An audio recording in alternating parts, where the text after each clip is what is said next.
क्योंकि कराची जरा आप एंजॉय भी करें ना। थैंक यू वेरी मच एक मिनट, अच्छा अब ये सुन ले, वो कराची जरा सुनो, यूनाइटेड नेशंस का सेक्रेटरी जनरल पाकिस्तान आता है, सलाब आए हुए होते हैं, वो खुद देखने आता है कि मैं कैसे पाकिस्तान की मदद कर सकूं। तो यूनाइटेड नेशन का सेक्रेटरी जनरल आता है। अब जरा ये तमाशा देखेंगे शहबाज शरीफ उसे करता क्या है। Thank you very much, General Secretary.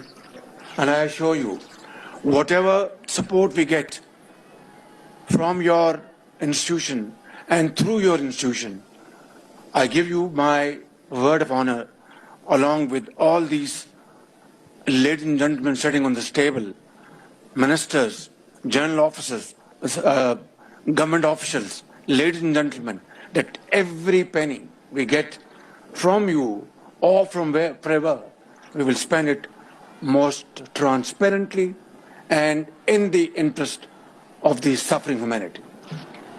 Thank you. अच्छा जी, कराची, अब मैं तर्जुमा बताता हूं इसने क्या कहा उसे।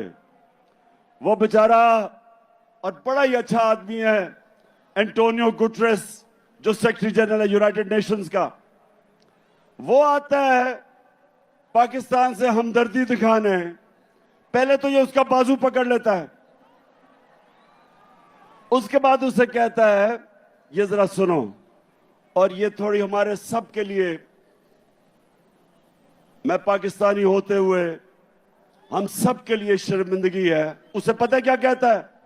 उसे कहता है जो भी पैसा आप हमें देंगे, मैं आपसे वादा करता हूं वो हम चोरी नहीं कर। एक और मैं